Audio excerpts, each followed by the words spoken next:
I need to remember to do. So when people are starting out, you've got to make it a habit. So for me, when I started off, it was literally meditate. So I'd write on my board, meditate.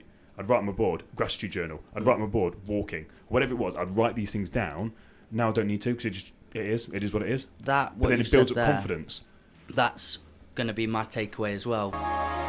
Welcome to the Prime Life Project podcast, a place to help you unlock your full potential, both mentally and physically, to become the best version of you. Welcome back to another episode of the Prime Life Project podcast. I'm your host, Daniel James, and I'm joined once again by Mr. Mikey Markham. How are we? We're back, baby. We're back. I'm doing all right. We need to get back in here more often. Like I said, it's like you just sporadically come and go. Well, I am. You're always here. You're always here. Yeah. And I'm enjoying the conversation, but actually being in front of the mic, behind the mic, in front of the camera. That's what I wanted to say. That feels good. It feels ripe to me. Yeah, it's like I said, for people that don't know, Mikey is a co-host of the podcast, and Mikey is the videographer. So anytime you hear someone laughing in the background, cackling behind the scenes, it's normally Mikey. I need to know, what do you think when I do that? Because I can't help it. I have an uncontrollable laugh. I always think, do I catch you off guard though? That's brilliant. I think it's like do you want to listen to podcasts? I love listening to podcasts where it's like really raw. Yes. And you can hear the people. So you've even got like I sometimes do a review where if it's just me talking, or I just ask you a question, but it's off camera. I like that. It's kind of like just like that rawness of it. But you just, especially when it's funny and you just happen to laugh, I'm just like, okay. It's often the guests do it, but you do it very often. You just say some big blanket statement. It catches me so off guard because it'll be an emotional, really beautiful moment, and you just say something that is the perfect timing. We had the Fleet More podcast on, and you guys, because obviously Chrissy, so Mikey's girlfriend Chrissy's behind, and you guys getting really emotional behind it. Like, it then allowed me to be like, well, actually, it's not just me that feels this. Like, I could see you guys in my peripherals. Like, okay, this is it's a strong thing. Does it change the podcast dynamic seeing us in here? Because obviously we're all on that roller coaster together, and I'm looking at you. You just look so in the zone that I wonder, do you notice we're here at any point, or how does it feel? Yeah. So I think I definitely noticed you guys there. So, but so I'm so engrossed in what the guests are doing. So obviously I'm listening to what the guests say, and I'm taking notes. And it's like, that's the thing. You don't want to get too caught up in what am I going to ask next? Because if I then do that, I then get lost in what they're actually saying. So it's that you've asked me before about how do I take notes, and I genuinely don't know. I've got an ability to just scribble something down, still listen, take it in, but then it's just I see you guys in my peripheral. Yes. So like you'll see like right now, Chrissy's just nodding her head. So it's like I'm looking at you, I'm looking you dead in the eyes, but I just see her nodding her head. I'm like, okay, cool. So what I'm talking about, or if I'm making a point, or the guest making a point, I just see you nod. I'm just like, oh, okay, cool. Like, we're onto something here, like it's because it's real life feedback, if that makes sense, because you guys essentially will be listening to podcasts. Yes. So it's real life thing. So if you guys are sleeping in the background, then I know, right, Dan, you need to rev this up a little bit. It's just like, you need to sort of take that to a gear. Interesting. Yeah, so for any of the new listeners here, welcome to the podcast. Like I said, introducing Mikey, the videographer, and like I said, he's my co-host as well. But obviously the format of this podcast, if you are new to the show, it's sometimes it's just me talking. When it's me talking, it's normally a lot more educational. Me just trying to teach some hard-hitting lessons when normally like 30-minute episodes. But then when Mikey's on, we're trying something different today where basically I'm going to put it a bit to Mikey where basically Mikey's going to be the structure of the show. So Mikey, kind of like if you've listened to the episode where Mikey spoke to me about my past and my history, I basically want Mikey to pick my brains about some stuff. So I don't know what Mikey's going to talk to me about, but it's obviously something that's relevant to Mikey in his life that he thinks is going to be of value to you guys. Because obviously those long-time listeners know that me and Mikey are on the same wavelength, the same mission to help people. So if anything Mikey's thinking of, he'll then put it on to me. I'll give my views on it, and then me and Mikey can go back and forth with it. I think it's a really cool, relaxed sort of thing to do. Because I said, me and you have great chats off air anyway. Like me and you we just vibe on a level. So I think it's actually good to get the authentic chat, if that makes sense, where it's not scripted. It's just a case of two guys talking about a subject because we've both got the same view and mission to help people. So I think it's a really sort of good path for us to go down. Have you ever heard of a scripted podcast before? Have you listened into one? Is it almost like a people story that you can tell when it's scripted? I've been on one. They have a set of answers and a set of questions they want as well, and this is how I want you to answer it. I've listened to some podcasts and been on some where it just does not. It's too contrived, too saturated. I find this a bit boxy because I have questions and I send my questions to the guest ahead of time, but I say to the guest, this is a framework. Yes, exactly. It's a framework for you so that you don't get caught off guard. So if there's any real tough hitting questions, apart from the Fleet More, but again, that just came out of nowhere when we spoke about the grievance and the loss of his son. I had no idea that was even a thing, but I just say to him, here's kind of roughly the path I want the conversation to flow down, so then they know they can prepare themselves, but then we just go with the flow. So they'll say something 100%, so they understand that. I say to them ahead of time, listen, just so you not get caught off guard, this is the outcome of the podcast, this is what I want my audience to walk away with based on your story, this is the outcome, here's some questions, but we just basically go off on tangents, and they're cool with it. So well, that quite beautifully goes into this, because that structure there, you've got a bit of a structure. I like what you did there, Mikey. Yeah. You've been sat on that. You're like, I'm going to settle for this. It does genuinely really beautifully go, because me being on them podcasts where they literally give you not just a briefing, but this is how I want you to answer it, this is where I want it to go, and it interrupts the flow of the conversation, because the interviewer will be sat there and you could really beautifully flow with that conversation, but they go, no, I've got these questions, I've got this time to hear. I think that's the problem as well, when you say that there, the interviewer. I don't think it should be an interview. No. I don't see my podcast as an interview. It's a conversation, and that's how it should be. It's two people having a conversation. It's not an interview. Because like you said there, an interview, it's, for example, when Martin, 2 podcasts ago, we spoke about the institutes, basically saying about how I basically said the big corporate companies don't want free thinkers, and he disagreed with me. Yeah. Like we again, obviously didn't go down we didn't go down the rabbit hole of completely disagreeing, but we had 2 different views. Yeah. That wouldn't happen if it was scripted. Like, he'd have been like, "Oh yes, Dan, I completely agree," but he didn't agree, and I didn't agree. Actually, it was me that didn't agree with him. I did not agree. But someone actually asked me on that. What was your thoughts on that? So someone asked me in the background. They said, "What did Mikey think?" I said, "I actually didn't ask you." I completely agreed with you on that one. I think independent businesses want free thinkers, creative people. In that, like me and Chrissy, that is exactly what we want in our business working with us, because we're ready to listen and take on ideas, and it's going to better what we're doing. But big, huge corporations, they, in my eyes, want people that don't have to think at all, don't think, because they're just doing what they're told. Yeah. It makes it a lot easier, more to control. Google's good with that. Google apparently does a lot of free, they're opposed to free think, and they actually reward the creativity.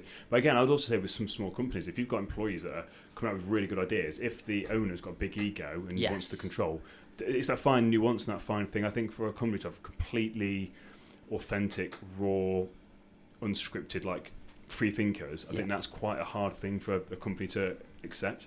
Yes. By default of the company, if that makes sense, because the company's got their own structure and their own way of doing things. Completely. I mean, again, for those that are open to listen, you'd be missing out on so much by not having creative, fun, free-thinking people in part of your industry. But say Thornton's, for example, they know exactly what works, how it works, what they do, and all they need people to do in them spots is be robots.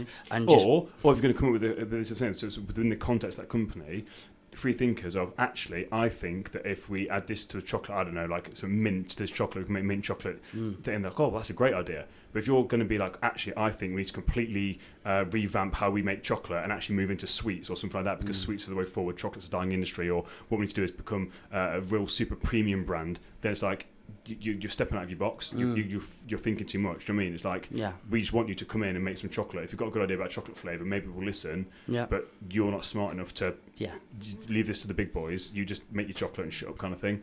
That's the difference with it all, I think. Same McDonald's.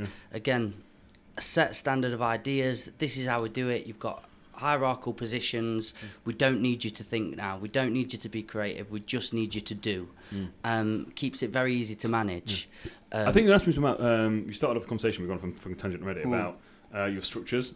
What was the question you were going to ask? You started, you said, we segued nicely into it and we got distracted by... The podcast being how we got there, you have a said structure to your podcast of, here's a few ideas and questions I've got ready for you, just to let you know, but you allow that elusiveness within your podcast for movement, which is beautiful. And we wanted to talk a little bit today on structure, because that's something in my life I've very much struggled with, is structure. Oh, I know. As you I know. know. Come on, tell everyone about it. Which time? Oh, God.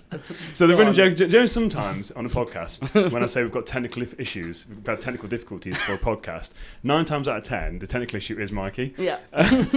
So the last time this happened, who was it on? Fleet Mole. Fleet Mole. So...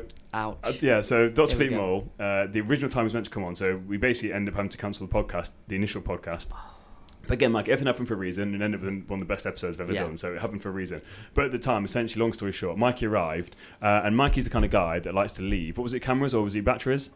Batteries. They left the batteries for his cameras at home, so we had to drive an hour back home and an hour back in rush hour traffic. He thought he was 20 minutes away, so Dr. Fleetmore, we organised him, got back on, and then Mikey was stuck in traffic. Turns out it was an hour away. So basically, multiple times I had to cancel on this one day with Fleetmore, and luckily, because he's a Buddhist and he was chill, he was fine about it, so he was fine. So we rearranged it. But then basically said to Mikey that he's not allowed now to leave his bus or his farm without this list to be like this, and this. We really pushed him to his practices there, didn't we? We go, but he was so honestly, he was so chill about it. Are you? Yeah, he was so chill about it. He was so fine. Like I said, and even when he came on the first time, obviously off air, he was talking, he was having a bit of a laugh about it, so he was absolutely fine. But that's one of the biggest things for me. It's like, because people said to me, I've had this conversation with. It's so bizarre how you said beforehand, you just randomly mentioned it to me loosely, about this structure, because I've had it quite a few times this week with clients talking about it. So I've had someone that came to see me that was having a bit of a breakdown with something, and they had no structure with their life. I just literally had got off the call before you talking about structure,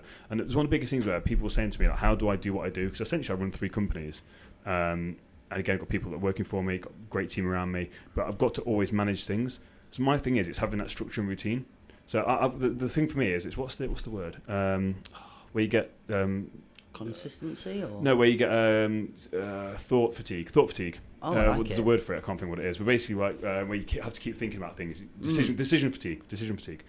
So for me in my life, like I'm like you, but not on the extravagant end of you. Like I'm a very creative person, but business-wise, I think of a lot of things. There are a lot of things going on. What I want to do, So I then need people to be like, right, just, this, I'll organise it for you. But when it comes to the structure of my day, I have to have structure to free me up to think. Yes. So when it comes to food, I literally eat the same thing every day. Yeah. Without fail. Have 5 meals a day. 4 meals and 1 snack. So the 3 meals, the main ones, it's all pasta. Yep. And it's either beef mince, chicken mince, or turkey mince, and that's it. Nice. That's it. Every day. And then I have a protein shake and some sort of like rice cakes or fruit. And then in the evening I have yogurt, dark chocolate, protein powder. That's it. Every day. And at the weekend, I'll then deviate from it a little bit. But then it means I don't have to think, what am I cooking for dinner? What am I having tomorrow? What's this? What's that? It's simple, it's easy, it's done. I don't own many clothes.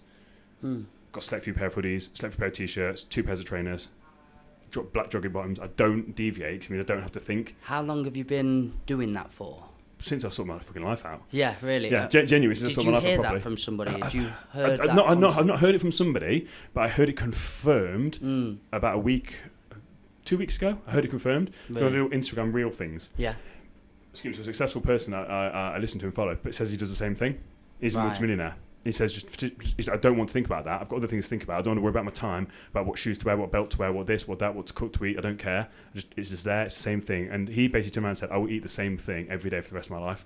And I turned around and was like, well, actually, to be fair, I could do the same thing, because it doesn't bother me. It doesn't bother me at all. But then it allows me to be creative and actually frees my mind to actually to think about things I want to focus on, if that makes sense. 100%. But then on that, then like I said, I spoke about the taking control of your day. Like, so I've got the morning routine and the evening routine, but I'm not anal about it. So there's things I like to do, and I've spoken about multiple times on the podcast, but if I can't do them for whatever reason, let's say, for example, I've gone to do a podcast with you, or we've travelled somewhere, let's say, and we get back at 12 o'clock at night, I'm not then going to sit and meditate, do a gratitude journal, and prepare my food up. It's not going to happen, because I won't go to bed. But I'll do one of those things, and I'll compromise it, my head's not going to roll off. I think that's the thing, just to understand with it. So again, in the morning, I had loads of stuff I used to do in the morning, loads of stuff. Then I realised I couldn't do it all, because then I'd be sat there for 2 hours doing it all, and then it's like, actually, I'd want to come to work. My coffee machine's here, my good coffee machines. I'd rather come do it here. Yeah. So basically, I changed it, so I don't do any of my gratitude journal stuff at home anymore. I just brought it here. Right, okay. So I wake up, have a cold shower, get dressed, come to work, have my first cup of coffee. I'll then read gratitude journal. That's all done. But if I can't do one of those things, like this morning, or yesterday, sorry, I literally didn't have a chance to gratitude journal or read, because something happened. Cool. Well, I've already had my cold shower. It's not an issue. It's fine. Crack on. This is really helpful, man, because, again, adding in this structure in my days, what happened on that day with Fleet Moor, I'd had a podcast booked in, and I've just wrote down podcast for me, Dan podcast, and a little bit of something at night, and their ideas, but then within that, I needed to know what it takes to, after that podcast, realistically, I've got to make sure I've got everything ready within that. So then you've got bulk ideas, but then you've got your nuances to add in of, okay, but when Dan's podcast, what are some things that I need to make sure I've got within that, like a list and something else. So I really love that you've helped me a lot with this, adding in structure with my life and, you know, really being quite disciplined about it. But then... That's not intentionally, by the way. I've not done that. Apart from that, the only thing I've ever said to you, there's two things I've ever said to you when we've done this podcast I've made you do. Yeah. And the first one was the list. No, the second one was the list. The first one was when we went to London to talk Audi, and I said you had to dress more appropriately for a corporate thing. Stop wearing shorts. So basically, we're going to do a talk at Audi HQ. Obviously, Mikey was there with Chrissy Vidofin. I basically dropped Mikey a message saying, Mikey, I'll never tell you what to do or what to wear, but tomorrow, can you dress a bit more corporate? I can't believe you don't have faith in me, man. That I would have I could fucking see you rocking up in your sandals. Yeah, see Chrissy's laughing in the background. I could see you rocking up in your sandals, your vest top, shorts. I mean, I could see it 100%. I've been a keynote speaker for years, and that's you as the keynote speaker. Yeah, you went in the limelight with the videographer. Yeah. That's what I'm saying. So it's different, like because you went in the limelight then. So I brought my hobo with me. I'm giving him an opportunity. So I'm not on camera. Yeah. So honestly, that's. But apart from that, so it's interesting you said that. Like I've never once said to you, you need to sort your shit out. You need to do this. And it's interesting you said this as well with Chrissy, that actually after podcasts sometimes you guys go away and think about some stuff you've learnt on this, and it's actually helped you guys grow. Which is again going back to what you originally said about feedback. Because obviously there's so many listeners to this podcast, and obviously some people reach out. It's amazing when you do. So again, anyone does reach out to me, I really, really appreciate it. It's awesome. I love to hear everyone's feedback from it. But there's hundreds of people that don't. So to actually hear, well, actually I learnt this, I took this away from it. It's like, that's real life application, because you're under no obligation to like the podcasts. You're under no obligation. I'm not paying you to do that. I'm paying you to literally rock up, record it, and edit it. Yeah. I say edit it, just loosely put it together for me. But doing that's it. I'm not paying you to like it. I'm not paying you for your opinion. So for you to come back and be like, actually, I learnt this, I learnt that. I'm like, fucking hell, that's awesome. I mean, obviously I do value your opinion, so I do ask it. But that's not what I'm paying you for. So for you to actually then come and be like, oh, actually, me and Chris, after this podcast, the money one, for example, because obviously Chris wasn't here, you were like, actually, that's a fucking great podcast. I'd love to get Chris. And it's like, that then is like, that's a good episode, that is. Particularly I'm actually then, I'm like, that's actually a really good episode, because sometimes you've been with me in an episode, but I finished the episode, and I'm like, that wasn't that great. Yeah. But you're like, mate, it was amazing. I'm like, because I'm there a bit like analysing it. But you're like, mate, it was awesome. So then I trust your opinion because you're not me. And then you really never know down the line who that's going to help in that moment. So it's really important to, even when you think, oh, that was a bad episode, just to be reflective on how much greatness was within that episode. I don't think I've ever really had one where it's been a bad episode. But you've seen what I'm like sometimes, where I'm just like, I don't know how it came across, because obviously as you said, I'm so engrossed in the conversation. You're too deep into it to know how did that come across, what was the tone of it, because obviously I'm in there, and I never want the podcast to come across as preachy. I've never, even when I do the ones where I'm educating, where it's just me talking, it's never coming across as preachy or like I know everything. It's coming from a place of, and again, I did this the other day, so fucking hilarious. So remember Robert Overweg? Yeah. Again, podcast listeners that have been listening to the show for a while. Adaptability. Adaptability mindset. So about 5 or 6 episodes ago, I had a guy called Robert Overweg come on. And every single Friday, my clients, my online clients, get a special live workshop with me. This is an exclusive workshop. And basically once a month, I bring all podcast guests back on. So again, we've had Paul Cope, we've had Craig Seaton, Mikey came on, did one. Yep. Again, Robert came on to do one. And it's absolutely amazing. So you really get to get an insight into some of these guests. So it's absolutely incredible, especially with someone like Robert with deep into the topic of stuff. And where was I going with this conversation? Fuck. You had Robert on. What was it? Before that, what were we talking about? That was it. Researching stuff. God, it's terrible. I basically hopefully talk about technology at the end, towards the end, and basically I started to try and explain what a blockchain is. Now, I'd literally watched one YouTube video on blockchain. I understood it. I then thought I could educate people on it. And I royally fucked it up. And everyone found all my clients were fucking laughing their heads off. Robert was like, Yeah, but no. I was like, fuck. I mean, I explained it well, but I didn't. It was very obvious. Yeah. I was bullshitting. I didn't understand it. So when it comes back to me talking on my episodes where I'm trying to teach people some stuff, it is stuff I genuinely have applied and learnt. And again, I use that as an example to my clients and said, now you see, when I'm actually talking to you guys, that I get it. Because if I don't get it, this shit happens. And I was like, so now you know when I'm talking, it's coming from a place of, I've done this, I've lived this, like this real stuff I'm talking about, rather than it's been a case of, oh yeah, well, I watched one YouTube video, so now I think I know something, I'm going to do a podcast on it. It's never that way. Like, and again, I make it very clear, I talk on my workshops, I'm not perfect, I don't ever claim to be, but I fucking live this. Yes. Like, I'm so obsessed with becoming the best version of myself and understanding what the fuck's going on inside my own head, that when I'm really fucking getting it and I apply it, I want to pass that information on to help people. It's fucking awesome. That's why I love going to schools. Deep. And mate, that is honest. Of what I said to you there, I've learnt so much from you. We mentioned 2 there, but there's many things along the way where I've gone, oh, I'd like to work with that or implement that in my life in some way. Me and Chrissy, both, to our credit, we want to learn from everybody we meet. You know, where you sat there and be quite observant and just waiting to find a moment where you've gone, this person's got something I can take into my life and learn from. And obviously with you, there's so many attributes and so many parts of your life where you've had to do a lot of learning and you've put it into practice. So we are observant people. And a big one I knew from you that was going to come eventually was the structured element, because I look at this board, I've gone, wow, that's amazing. Chrissy, do you think we could go and get a whiteboard today? There's so many parts of it, but structure was still one I really struggle with. Now, I have started to bring it into practice, put it into my life, and I want to go quite far down this route with you. Now we're doing it, and I think Chrissy would definitely agree with this. I'm getting disciplined, but it's, again, imbalanced, as imbalance can always be imbalanced. And I'm very anal. I'm really trying to, hour by hour, mark out the day. And if we miss something, it can eat me up a bit. It can burn inside. And I'm thinking, right, now I'm failing. Oh, no, that's rolled onto that. And you know what I mean? It gets a bit out of hand for me because I'm trying to really structure everything. Yep. You're trying to control the uncontrollables? Yes.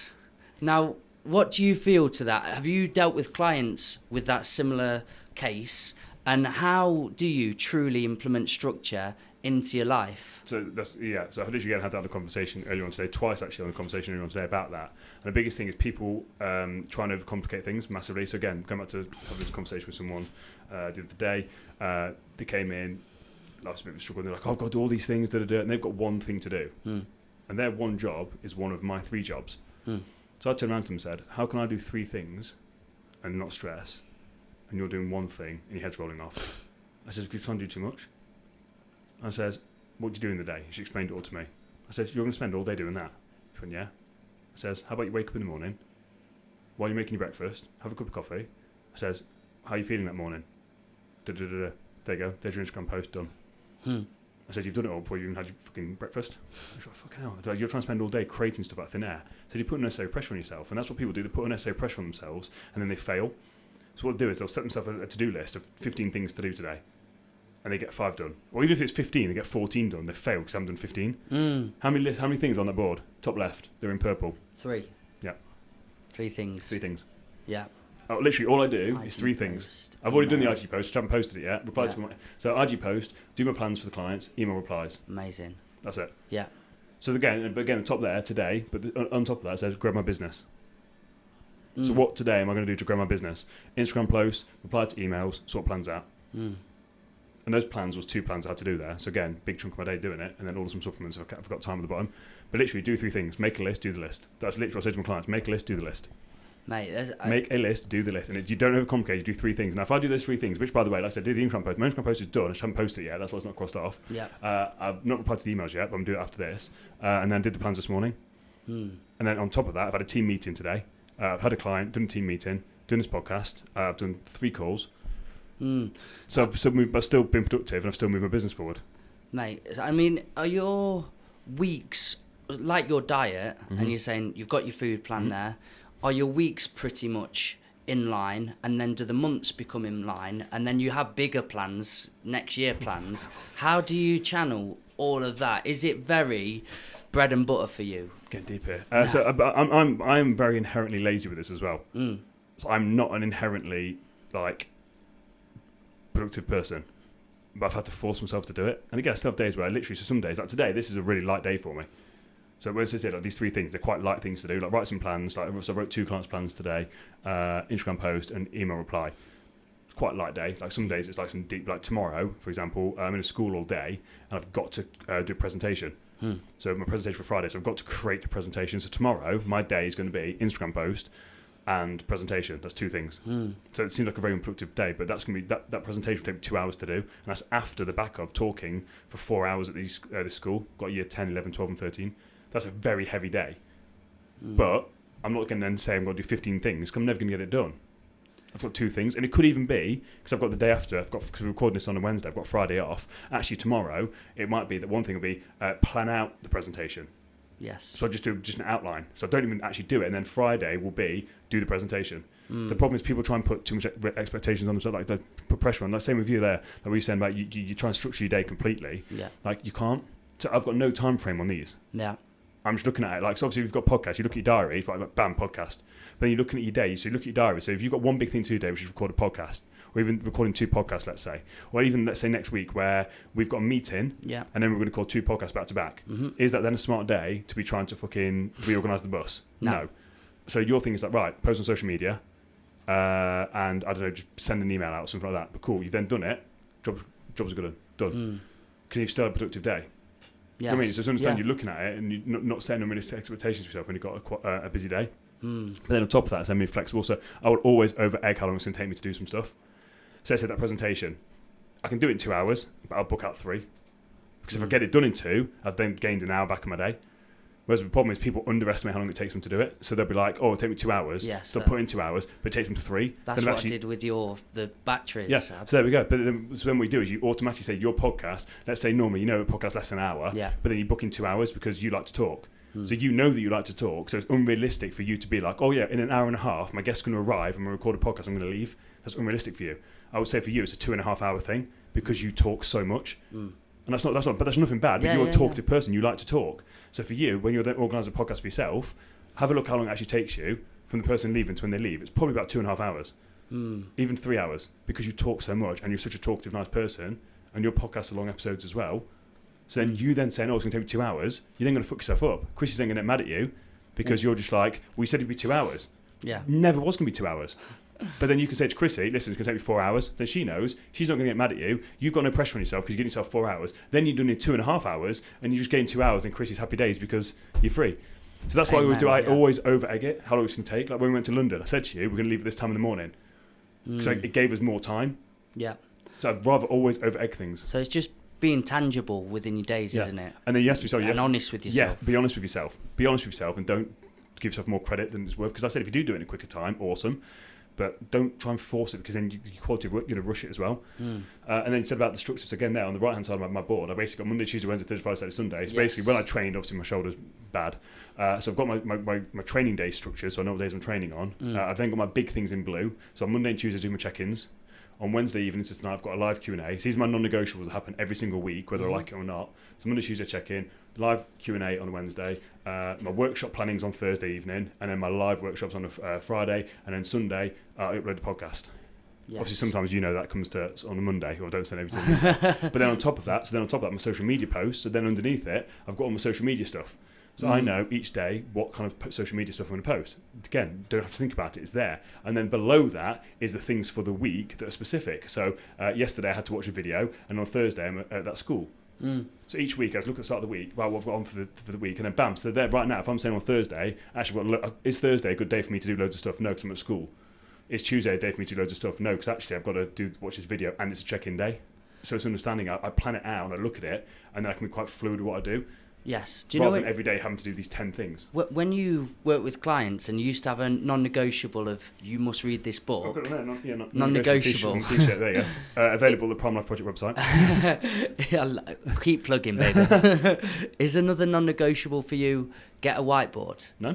Really? No, so my thing is, some people don't work well with whiteboards. Okay. Some people, they don't need, some people just on the phone, just structure out. And again, even to my clients, I don't even get them to do it on this level of structure.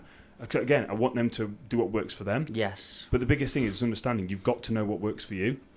So like I said, so all my clients, I get them to do like a daily accountability tracker. And on one of there, it says, is your food prepared for tomorrow? So then they know, actually, no, it's not. But actually, I did it on Sunday. So cool. They know Sunday's their bulk cooking day or something like that.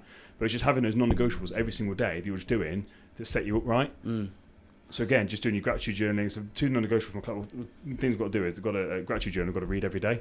That's it. But again, that's more for them and them. But again, if they don't read that one night, the head going to roll off. No. If they don't gratitude journal, is it the end of the world? No, it's not. It's that compound interest of stuff. So I think so many people try and put too much unrealistic expectation on themselves. They don't need to.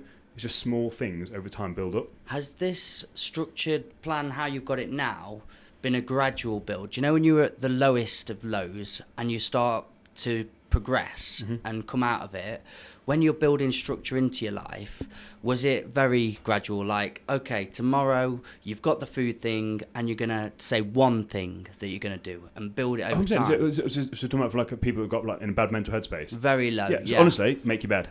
Make your bed, yeah. Cool, you've won the day.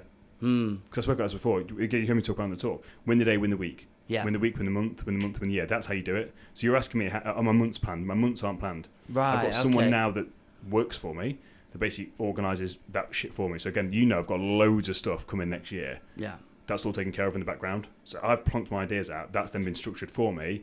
And someone tells me at the start of the week, right, this is the plan for the start of the week. And then I've got to implement it to do it for that week, if that makes sense. So I'm in a fortunate position to do that. But it is all planned out, just not by me. Like, I know kind of roughly what we're doing, if that makes sense. And I said to you, the podcast structures, like I've already got all the guests lined up for December. Yeah. So all the guests are all lined up. We've got some amazing guests coming up, by the way. So absolutely incredible guests. But then for me, it's just that's how I do it in that regard. I suppose another thing that we've not spoken about quite yet. I feel like I didn't answer your question then. I can't remember. I'm having one of the days where I'm really struggling to remember what you're saying. You're doing great, baby. You're doing great, Dan. You're doing You're smashing it. I said, was it a gradual process?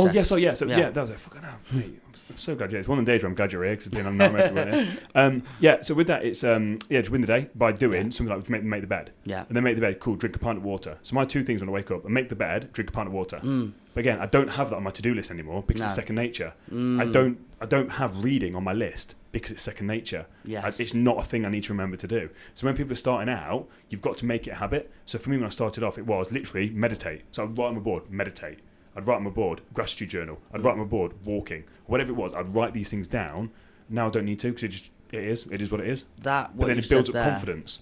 That's going to be my takeaway as well, because with Chrissy, on the way here, we're planning next year's festival that you know about. We've been planning a few other nights that we want to run, Jazzy Words, a poetry night and so on. But again, I was going to get Chrissy to still write down the things that I know. I know how the podcast comes on a Friday and I bring IGTVs out, and I was going to randomly get her to write that down as well just to remind me, but I'm like, but I know that. So it's not necessarily known, but if you're going to forget.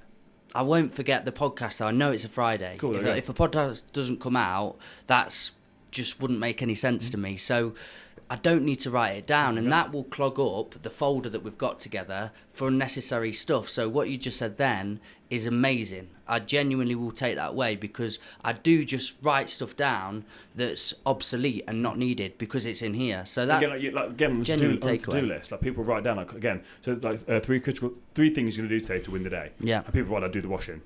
Yeah. You're going to do the washing. Yes. At some point during the day, you're going to be like, shit, I need to do the washing. So that's like, do you mean that's especially if Friday's your washing day? This is a great part of the podcast. You don't need to write that down. Like, do you mean it's just one of those things where if you have these set times where you do stuff, like you go to the gym every Friday, Monday, Wednesday, Friday, because that's when you get childcare, whatever, then don't write it down because you know they're your gym days. It's just something that you do. So this is the thing, a lot of people get caught up on a to-do list versus this. It's not a to-do list. It's something that you're doing to move your life forward.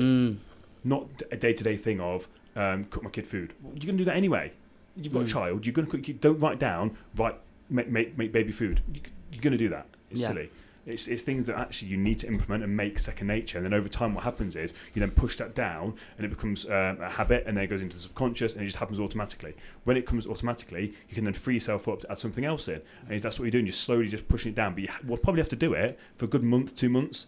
for it to really fucking bed in. But it's like, it's understanding. So with something that's like now, mine's, again, growing my business. It's to do with growing my business. But if I'm doing this for a fat loss or mental health thing, it literally would be, if someone's really struggling with mental health, it would be, and again, the really bottom of the barrel, make your bed, drink a pint of water, go outside for 5 minutes. Yeah. Cool. 3 things, you've won the day. Cool. Because again, if you're going outside for 5 minutes, you're probably more than likely going to stay out for 10 minutes. Yeah. And then cool, then get some steps in, get some fresh air, it's going to help you mentally. Awesome, done, won the day. And literally just do that. And then you might be like, well, actually, I want to try going to the gym. Or actually, I will listen to a podcast. Or you slowly start to build up. You're not setting yourself unrealistic expectations. I've said this to you before. The problem is with people, they don't have a good relationship with themselves. Yeah. So they keep letting themselves down time and time again. They make a promise to themselves and they let themselves down. Yeah. So what people do is, oh yeah, I'm starting again my fitness. Themselves. Yeah, they don't trust themselves. So I'm start this fitness journey. I'm gonna lose 15 pounds. And what they do is, right, I'm gonna do this, and this. They set themselves 15 things to do for the day. They do 3, and they get so paralysed. Oh my god, I've got so much to do. You don't have so much to do. And this is again, people say this all the time. I've got so much to do, and you actually write it down. And they don't have that much to do. As you said, most of that stuff is obsolete stuff that they're going to do anyway. So really, what do you have to do? You've got to do a presentation and email someone about this. Cool. Because you're going to go to the gym. You're already going to cook your food up because you need to eat. Do you know what I mean? You don't have to pick your kid up from school because you do that anyway. It's like that's not a thing. But when you see these 15 things you've got to do for the day, you're not literally trying to micromanage every second of your life. Because you're like, oh, I've got 15 things to do today. No. Because you think you've got so much to do, I feel you try putting it off, because you're thinking, oh, it's too unmanageable, I can't start. And you just don't do anything. But mate, actually, if you're like, right, I've got 2 things to do today. That is a good part of it. Well, I'll snip that bit out for us, mate, because that's a really good part of the podcast. Good job, the editor. Yeah. Well, you're going to see all the edits for this podcast. It should be you talking. And then another element that I don't think we've touched yet is you have people working for you on certain parts as well. And maybe for the more business-minded, I mean, it would help for many people anyway, but those more business-minded people that are trying to manage a business, we have learnt from that. You've said on a podcast before you have a virtual assistant. Yeah. You've got me doing the edits now, so you know how that comes out. Yep. And then that helps through growth. But we've had to decide to bring people in, haven't we, on our business through looking at going, oh, yeah, Dan seems to be in such a good headspace and got it all so cleared out, but he also has people working with him. That was a good takeaway for us. With me as well. So work for me. So like, you don't work for me, you work with me. Although technically it is for me because I'm paying you. Yes. You work with me. I see, and again, same with my virtual assistant. She works with me. Yeah. Like, it's a very... You've got to get the right people on, haven't you? 100%. They've got to have the same visions and values and where you want to go with stuff. And that's the biggest thing for me, especially when it comes to like my business, like the podcast. Like, this is my baby. Yeah. So if you're coming on and you're trying to not be me, I say be me, like you don't vibe with where I'm going, like you're just bringing very negative, weird, crazy energy. Yeah. Like destructive energy. It's like, no, I don't need that. Yeah. Like if you're bringing stupid ideas, it's like, no. It's like, but with you're just like, right, what do you need, Dan? Cool. Bam, done. And the ideas that you bring, you've never given me a bad idea, and even if you did, I know that it's coming from the right place. Yes. You're not coming from trying to control it, trying to just talk for the sake of talking. You understand where I'm going. I made it very clear. Mikey, I'm taking you on. This is where we're going. So you know where it's going. There's no illusion here. You know that this isn't just something I'm doing for the fun of it, even though I absolutely fucking love it. There's an actual mission behind it. You know the cause, you know the mission, you know where it's going. You know, we know that the fucking goal is ridiculous. Yeah. So you're on board with that. So you then facilitate, and you then, like, the idea she suggested the other day about that guest, like, it's an audacious idea. Fucking cool, awesome. Like, do you know what I mean? But you're saying that's where we're trying to go. Awesome. I thought, do you know what? That's the kind of stuff I need. That's the kind of positivity I need. Actually, you've got to shoot for that kind of stuff. Awesome. But then same with like my VA. My VA knows exactly what's going on. I send her videos. So when I'm educating myself and I'm learning stuff and I think she'll benefit from it, bam. Listen, I'll pay you for an hour to watch this. But she fucking loves it because then she grows. She learns all this stuff. And I'm paying her to do it as well. Amazing. So with anything people are doing in my life, it's like, so again, another person I've got now that's basically taking care of a lot of the day-to-day stuff behind the scenes that's, again, my brain gets boggled by, like emails and all that sort of stuff. Again, it takes more stress away from me, but again, they know the goal, they know what the mission is. Yeah. They're on the same page, and it has to be that. But again, I'm bringing something to them as well. So it's not like with you, like when you say that bring stuff back, that's the biggest thing for me because you helped my life so much. So I'm just trying to give back. Same with VA. So it's not just her working for me. It's like, right, actually, let me give back. Let me send these educational videos because she loves to learn. She literally loves it. But it's another integral part of the podcast because I think a lot of people, especially with a business, can feel too proud to get other people involved because they think, no, I should be doing that. Elon Musk, look, he just set out from here, went there, but they don't go on podcasts all the time and say, well, actually, I had this person, they're just the face of it. So you don't know their journey. But a lot of people that I've had conversations with businesses are always saying, well, I should just be doing that bit. No, you don't need to. We can do, but yeah, it depends what kind of person you are. Yeah. My energy is better off you know where you need to the channel company to be like, to work on it and be like, right, what do I need to do? How can I grow this? What can I do that? Like, and coming up with these ideas and like pushing it forward. And instead of the logistical side, you've got the creative energy. Because I don't want to fucking sort my emails out. I don't want to sort my desktop out. I don't care. It doesn't bother me. I don't care. Before your virtual assistant, what was that dynamic like? Oh, mate. Really? Hate social media. Yeah. Hated it. Like, I love when people message me. It's absolutely brilliant. Like I said, like when people want to do talks and people message me about it, people from the podcast, I love that. I absolutely love that. I don't like all the other stuff you've got to do with the marketing and all that sort of stuff. I don't like that. Yeah. So like I said, you get a lot of people that, again, they're trying to sell you stuff, marketing stuff. So my VA, she just deals with all that for me. So I don't have to worry about it. But then when people genuinely like, you need to read this, cool. And then bam, straight there, and I'm engaged, I'm fully engaged. Do you know what I mean? It's like, and that's the biggest thing. It again, helps grow the business, like social media, like, again, business media. Yeah. So, but I don't want to spend my time, energy, and effort on social media. Yeah, it's not my forte. It's not. I don't understand it. I don't want to know about it. I just know that it's an integral part of it, and I just want to communicate with the people on social media. Does that make sense? That's what I like. I like communicating with the people. I like hearing what people's views are. And when people message me and they're following me and it's like, oh, I've listened to your podcast. I don't know them. That's absolutely amazing. For me, I didn't tell you. There's a company. The podcast ranked. Okay. In a company, in a country, and I can't. I'm going to completely butcher what it's pronounced. So obviously it's ranked in places before. Obviously the UK charts. BHUTAN, Bhutan. Bhutan.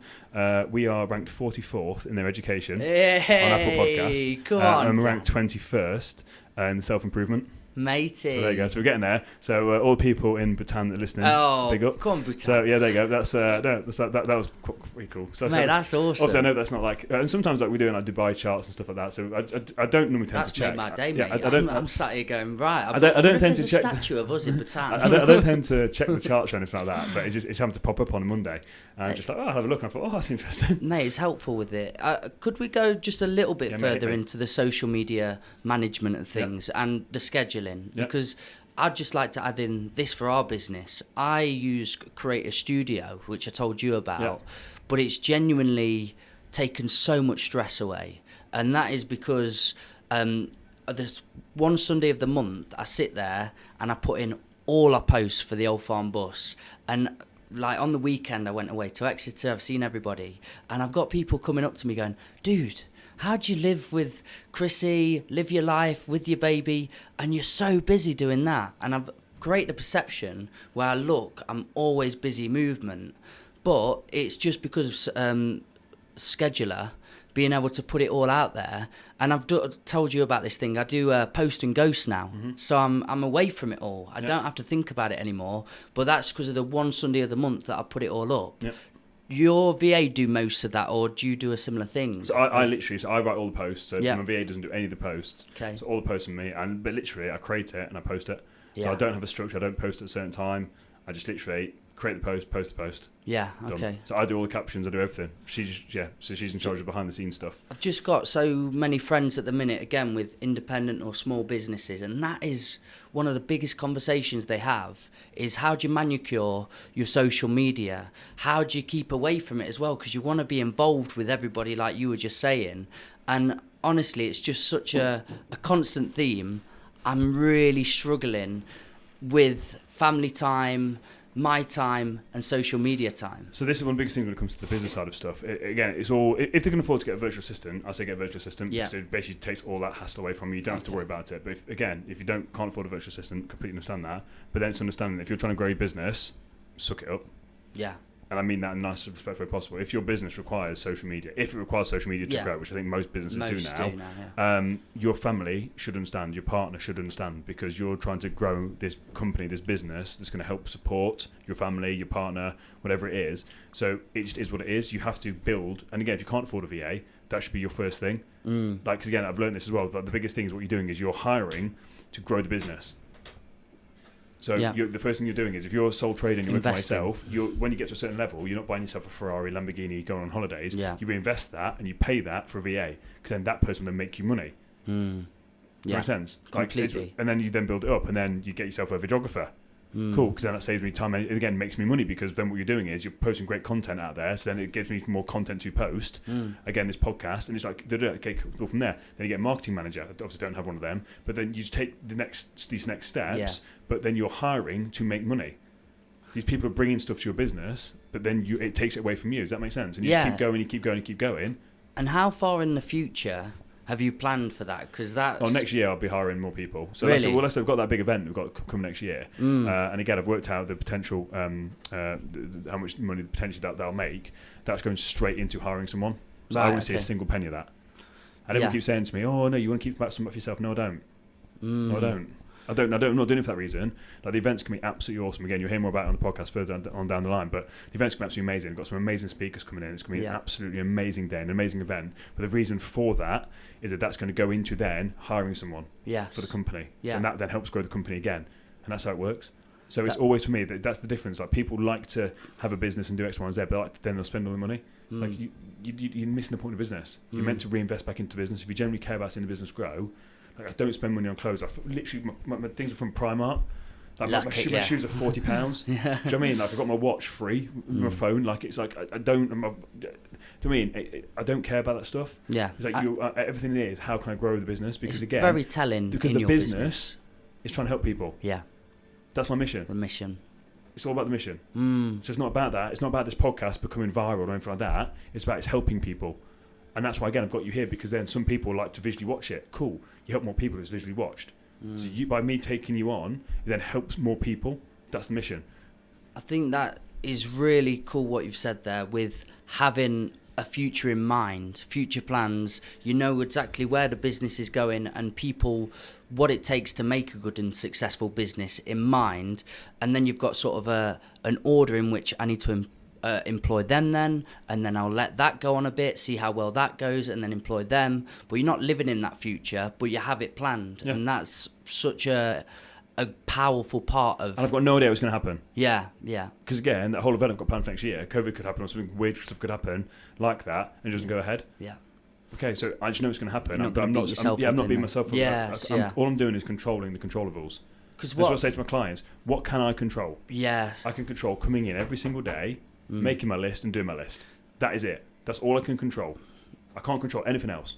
I can't control you forgetting your batteries. I can't control that. It's been a really good chat there, because I suppose the mistake people may do is they'll put a time frame on it. So I'm going to get this person on this date, but actually you'll say, no, I'm going to get that person. Yeah, that's enough. I'm going to get that person, and my goal is by next year. Yes. But cool, if it's not right, it's not right. So again, I've taken someone on recently, and it's not worked out. But next year is very tangible. Yeah, 100%. But I said, I've taken someone, I thought it was the right time. Turns out it wasn't the right time. Yeah. It's not a problem.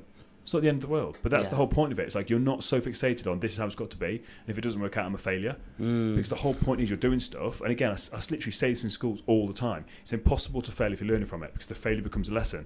So if I do stuff and it doesn't work, cool, that is then a lesson. I've then learned from that. Yeah. I've also just realised, mate, that you're drinking out of Big Dick's coffee mug on this camera. I wonder if every single time it comes on. Mate, here we go, guys. Every time do you think they'll sponsor us? I really want to be sponsored by Big Dicks. If anyone doesn't know, there's a coffee company on Instagram. And again, it's the power of marketing here. So there's a company called Big Dick's Coffee on Instagram, and they basically have a mug. So again, I'll hold it up here. It's basically you can put your name on it. So basically, I thought it was so funny. So I've basically got a mug here. It says Big Dick's Coffee on it. And on the other side, it says Dan loves big dicks. And it's absolutely hilarious. I found it so funny that I bought their coffee beans and the mug. I was just like, take my money, because it made me laugh so much. We are going to have to tag these in. It literally made me laugh so much that I was just like, I have to buy it. And that's the power of marketing. So we're talking about business. That's the power of marketing. Like, it's hilarious. It's so funny. I know so many people that have bought that off the back of me posting it. I've got a client that got it.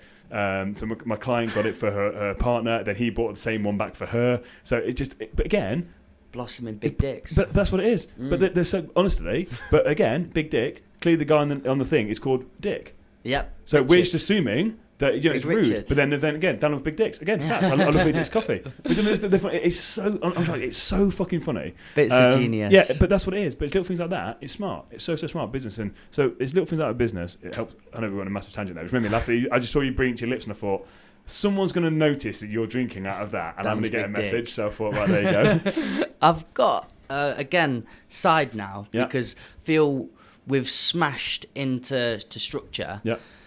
I was away recently and listening to loads of different talks. Yep. And one of the talks that I went and listened to was bloody brilliant, but the bit at the end was genuinely a part where I thought, I wonder if Dan knows about this. And it really hit me. I've got it wrote down. It's a Japanese art form, and it's called kintsugi. Kintsugi. Kintsugi, yeah. Kintsugi. Yeah. Heard about it? Know about it? Yeah. So what the hell is going on? Tell people. I did a good. talk about it. So good. Again, one of my Friday workshops, I sort of alluded to this. So basically, it's a Japanese thing where essentially, when things get broken, like some pottery and stuff like that, what they do is they put it back together with gold. So they basically use some sort of gelling agent, and they mix it with like platinum, gold, or silver. It's normally gold. The original thing's gold, and they put it back together to create something more beautiful. So actually, they embrace the cracks. So basically, you've got this pot that's broken. The damage. Yeah, embrace the damage. So basically, everyone, again, as a metaphorical thing, like everyone has got stuff that's happened to them that may have caused them issues, injuries they're not proud of. Like it's just something that just doesn't quite sit right. It's almost like broken them, quote unquote. They feel broken by this event, but actually, this whole thing is like, actually embrace it. Like it makes you who you are. Embrace it. Don't hide from it. Learn from it. Grow from it. Turn it into something beautiful, and that's what you do. So you've got these cracks. You're then putting it together with gold, and then you've got this then pottery that's been put back together, but it actually looks beautiful because these golden cracks and all these little pieces that put together with these golden things. It looks beautiful. So again, it's the same for me. When I was using it for my clients, I was talking to clients about it, saying that everyone's gone through some stuff in their life that they're maybe not proud of. Again, I did a whole podcast with me being a fuckboy, and my issue, like that's something I'm not proud of. But what I've done is I've taken that and I've recycled it. And I'm using it into something positive and productive. Like I've embraced it. I've put it together with gold. And now I'm able to actually go into schools and help people. Like I've overcome that mental health, overcome that negative side of my life. I've embraced that, fully embraced it. Yes, I was broken. But what most people do is they'll just try and hide the cracks, or they'll try and, no, you can't do it, or try and make something new. You can't do that. Yes. You can't. The cracks are always going to be there. So just embrace them, accept them, but then put yourself back together again as a whole. They're still going to be there, but you've turned them into a positive. You've embraced them. You've learned from them again. Impossible to fail if you've learnt from it. So if you have done something, if you have smashed something, if your life has been a shit show, learn from it, because then that lesson, that failure becomes a lesson. Yeah. And that's how you do it. And that formula again, I put it across the bottom of the screen. Pain plus reflection equals progress. Yes. That's how you move. People are afraid of failure, but failure is the only thing that can help them move forward in life. So what if you do something and you completely fall to pieces and your pot smashes? Cool. Well, pick yourself back up again. Learn from it. Put the golden glue on it, put it back together again. Awesome, you're gonna be absolutely fine. Go again, smash it again. Cool, awesome. Put it together, and that's all you do. Yes, yeah. But each time you get better and better and better, and you level up and you level up and you level up. And this is why I'm so passionate about basically trying to help people evolve and move forward each day of their life. Yeah. Because that's what it's all about. People are afraid to fail. They want to stay still. But it's not about staying still. It's about actually understanding. If I fail, cool, that's a lesson. And I fucking fail all the time. I do stupid fucking shit still all the time. But it is what it is. I don't learn from it. I don't beat myself up thinking, well, actually, I could have handled that a little bit better. I don't beat myself up about it. I don't lose sleep over it. I genuinely don't lose sleep over it. Yeah. I'm just like, I really fucked up there. Right, how can I learn from it to make sure it doesn't happen again? Cool, bam, move forward. That's it. That goes for anything. So many things. Like, again, this isn't coming from a preachy place. Yeah. Like, you know that I'm going to mess up sometimes. Like, I'll say to you, like, oh, this has gone wrong. Like, so when I'm coming on here, it's just like, it's understand that I'm just trying to portray this true image of who I am. Yeah. Like, it's just what it is. Like, I do struggle with stuff. I do really struggle sometimes to turn off. It's just, I do have my flaws. And what the Japanese say as well is even more beautiful, which I like, because, you know, this perfect pot at the start, yes, it's really lovely to look at, but the one with all the gold bits and the really interesting intertwined makes bits, it unique. Even completely more unique, so completely. And like you say, if you were a perfect pot before, that's cool, but you can now teach people through those cracks. You say, look, I've got these cracks here, and this is the experience I've been through. You can actually physically look at it, and that is why you're more beautiful now. But then when you've gone through that stuff as well, and you say to someone, oh my God, I've got the same crack. But then when you come from that place, people are like, oh, this guy gets me. That's why when I go into schools, honestly, the kids are just like completely engaged. And the teachers afterwards are like, I've never seen these kids so engaged. The reason why they're so engaged is because there's a guy there just completely pouring his heart out for an hour and just being like, I am here to help you. I'm giving you the lessons that I wish I had when I was your age so I can save you 15 years of your life. And they're like, this guy is... And then I start off with my story. Yeah. I literally for 15 minutes tell my story. And straight away they're like, oh my God, this guy's like me. Because they'll see this guy stood there looking like he's been to the gym, got tattoos. But then when I tell them I got bullied at school for being dyslexic... The fact I felt lost, my depressive tendencies, then straight away they're like, oh my God, like this guy's been completely raw and vulnerable because they don't get that from adults. And then that's it, they're engaged because then they're like, this guy's not here to sell us anything, this guy genuinely cares. Like he's literally completely exposed himself, like he's made himself completely vulnerable, and the kids don't get that. And teachers can't do that because then the teachers can't be vulnerable. So I go in there from that place and then I can then give them all that information. So it comes from a place of complete understanding, like I've been there, I've been that kid that got lost, I've been that kid that got bullied. And then they're like, oh shit, this guy kind of gets me. So again, you look at my cracks. I've got the same cracks as you. You see me now as this complete pot. They've got the golden cracks on, but you don't see the cracks. Turn me round, there's all the cracks. Or there's the one from being bullied at school. Or there's the one from this, there's the one from that. And they're like, oh, fucking hell. And then again, they're engaged because it's relatable to them. Yeah. I go and give talks, and I remember going to this one place where I talk about getting kicked out of school to then the substances and losing a friend. And somebody put their hand up and goes, that's great about school and everything, but you coming in, don't you think the kids need to make mistakes and get as low as you got, because that turned your art into how beautiful it is? So even though you went to that amount of pain, it's turned it into a really big experience for you. But I wouldn't have been here. I got so low from all those moments. I was suicidal to the point of I was nearly an inch away from not being here. So what I'm here today is to say you don't have to get that low. You've got all your life. You're going to make mistakes. You're going to go through pain. You're going to go through hurdles. It's just, here are some ideas, here are some thoughts where you can learn from and not have to get to this point where... The reason for me, I thought school was you either do really well or you're a fuck up. There's nothing, no in between. And because I was a fuck up, that was the path I decided to go down. Here's me coming to say, that isn't how it is. There's a beautiful grey area to life.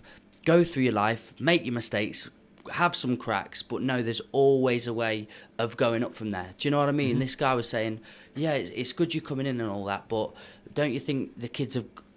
feeling that amount of pain is good for them because it turns you into who you are? And thought, maybe not that dark. Yeah. Do you know what I mean? Yeah. It's sometimes I think a lot of them don't get hit with the truth. Yeah. So they need to be told that it can get dark. Yeah. But if this whole reason why I go there is to give them the tools so it does not get that dark. Once you start to notice, again, reflect on it, learn from it, move forward. Again, I hope to God that no one ever gets to the same level that me and you got to. Yeah. I don't wish upon anybody. But it's like, if it happens to get to that level, cool, have some tools to try and help you get across the other side. And that's the big thing, trying to get across these kids. It's like, I hope you don't ever have to go through what I went through.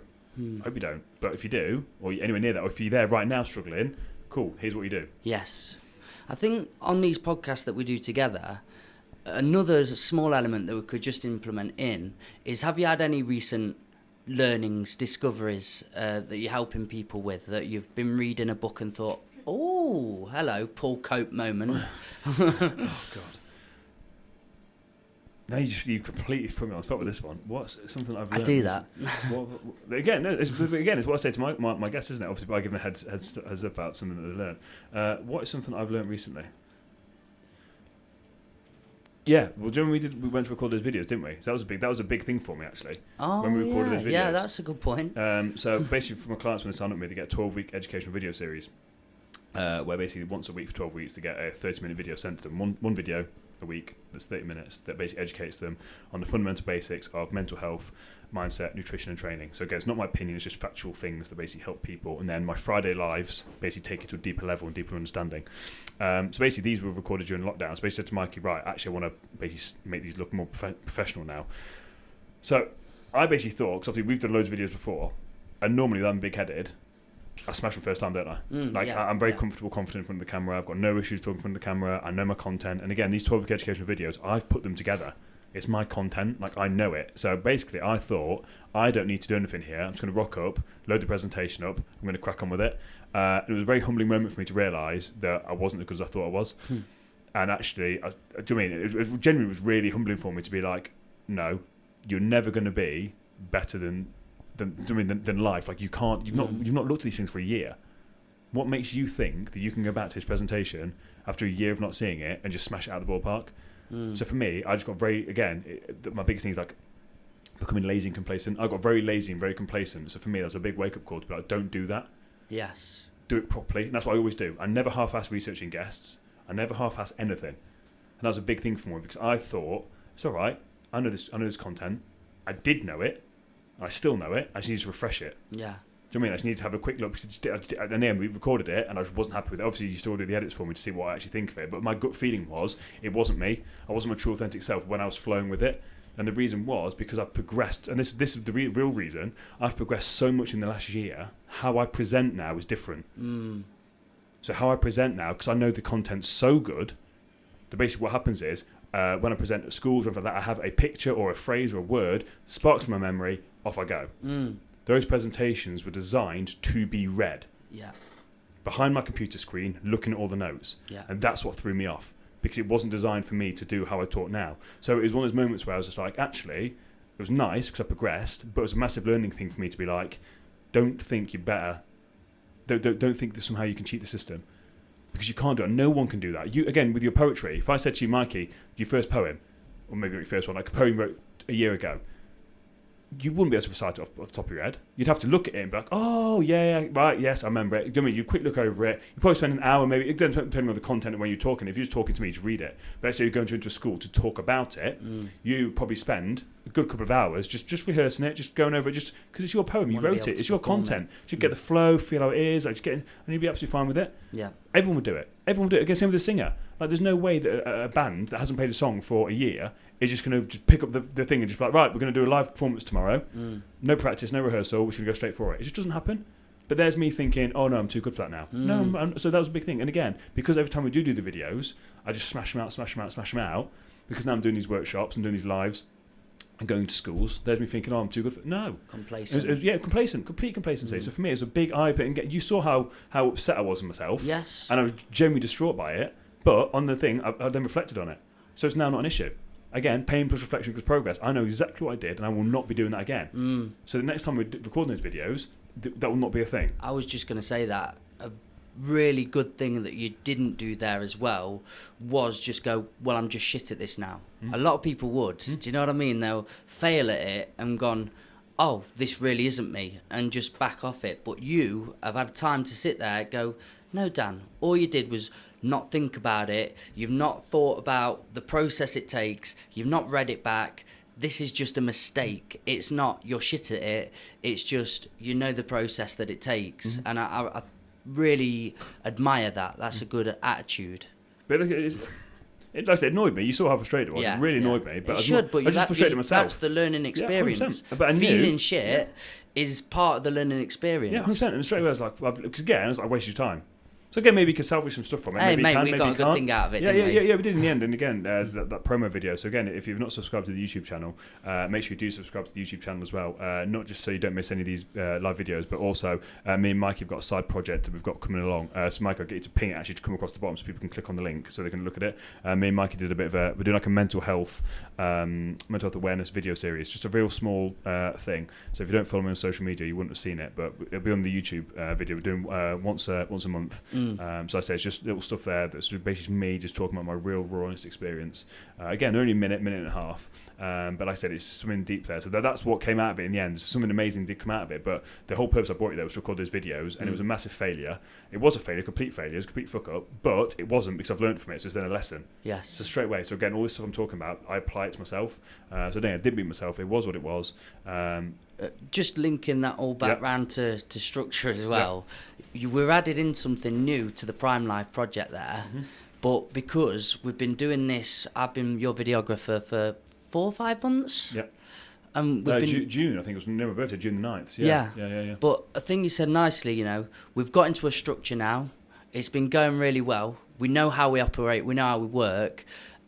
Built into that, now that's sort of our non-negotiables and it's all set. We've added in something new now because it was time. Yep. And we've gone, oh, we can add that now. We know how this operates. Let's go. Yeah, that's what he's always taken. Again, as I'm saying, like, we've got big things for the future coming up. Yeah. So I'm saying, like, the whole mission, again, the whole thing behind the Primal Project is changing. Like, the whole feel of it. And that's what I'm saying. I'm doing a lot of work behind the scenes to get to the core essence of what the Primal Project is. Because when I started it up and set it up versus what it is now, it's a completely different monster. Yeah. In the best way possible. Like, yeah. it's grown into something I never thought it would be. So then my original thing is a bit outdated. So I need to change it. Obviously, the podcast is still the same. The mission is still exactly the same. Tell as many people as possible with mentally and physically become the best versions of themselves. Yes. That will never change. But the actual company, it's grown. It's manifested into so many bigger avenues and streams. Like, right, I need to actually take a step back. And that's what I'm in the process of doing now. To be like, right, well, where's it going? What are we doing with it? Because again, it's becoming such a big thing. Refining it. So, taking away the good principles and the good ideas that you've implemented, but then adding in new ones 100%. and fresh ones. So that's gonna be that's my festive break. Is that the plan? That's the plan. Yeah. So it's already been happening in the process right now. So again, lots of stuff's going on behind the scenes. Where I'm doing stuff the weekend to get the ball rolling. And it's coming to an end now. But then it's like putting it all together of like, right, this is what's happening with it now, and then articulating it to the team. Are you keeping it under wraps or the viewer? There's nothing really to say to anybody about it. It's understanding that how it actually works, the ethos of it. So if someone says, what is the Primal Life Project? Yeah. I cannot, in a sentence, articulate what the Primal Life Project is. Because it's so many things. Yeah. And that's not good. So Joe, for you, if someone says to you, what's the Primal Life Project? Yeah. And you can't just be like, obviously the podcast, to help people mentally and physically become the best version of themselves. But for the actual company, I knew what it was, but now it's completely shifted from that. So basically, I'm now getting to the core essence of what actually is the company now, because it's naturally manifests itself into something bigger. It's naturally grown. It's naturally evolved. So then I can't then explain it as a coaching company, because it's a lot more than a coaching company. It's a lot more than the fat loss personal training company. It's not that anymore. That's an essence of it. But it's so much more than that, because we literally change people's lives, not just myself, but the coaches as well. You've got the other branch of podcast part of it. You've got the online coaching side of it. You've got me going to schools. There's so many avenues of it now. It's not what it was. So it needs to be refined. So that's what it is. There's nothing keeping it secret. It's just like it's being refined, and I'm working on it, going through the process. So again, always with the client or the customer or whoever it is in mind, because that's solely what it's here for. Like for me, the Primal Life Project is a movement. Yeah. That is for me what its original purpose is. A movement. It's to help people, like so that. If in 10 years' time someone comes up to me and is like, listen, I've listened to your podcast for the last 10 years, I was in this place, I've listened to it and I've changed. Cool. These kids in school, they come to me in 10 years, you came to my school once, you changed my life. Like I was feeling really suicidal, you actually really helped me. Or I didn't believe in myself and you gave me the belief that I could do it. Cool. It's a movement. Wow. That's as simple as that. Like these podcasts can be around forever. So long after I'm gone, these podcasts will still be here. Unless YouTube becomes a metaverse and I don't know. and just on that then, with how it has organically grown into that direction, would you say, just to wrap it up in that way, and we're talking about scheduling and we're talking about being with the whiteboard and so, what percentage has it been to make it grow the way it has on being organised with it? Is everything. 100%. Yeah. That's been the biggest factor. It's understanding at the start, I knew where I wanted it to go. Yeah. I knew where I wanted it to go, and it's gone where I wanted it to go and more. But it's only happened because, again, I just rock up every day and I make the decisions that I think are going to help the most people. Yeah. That makes sense. Complete sense. And it's understanding, like, even like podcast guests, have people message me, oh, I think it'll be a good fit for your podcast. No, you're not good fit. But again, rather than saying, yeah, I want a guest, I need a guest, it's not about that. It's like people got to be the right fit. Yeah. Got to be the right fit within the company, they've got to be the right fit. Everything about it, like, yeah, it's a big thing for me. Mate. Big, massive thing. I've enjoyed the format of this. I like it. It's playful. It's fun. It's everything we wanted it to be. But like I said, it's like you're asking me. So again, I've had no time to prepare. Again, I've had a pen in my hand the whole time to take notes. I've taken no notes. Again, as people see there, there's literally no notes on the thing at all. So I've literally not wrote anything down. So it's literally been completely off the cuff. Yeah. But then that's the thing with it. It's like I'm trying to again give back as much as possible, rather than me when I'm coming on talking. It's something that I've speeding out, and obviously with the podcast guest, but when it's you here, because you know me and you can unpick things and get things out of me. That's good for both of us. Yeah, I can pass all this information on to help people, and again, you add to it as well. So for me, I really enjoy this format. So I do. It's friendly, but again, I love being the videographer, sitting there listening to great conversations, and afterwards, the thing we do, we sort of sit and talk about how we perceived it, but sometimes I want to know what's going on in Dan's head. How does Dan operate? What's happening? and actually having you here. But this is the thing I spoke about before. I've spoken a lot about it recently.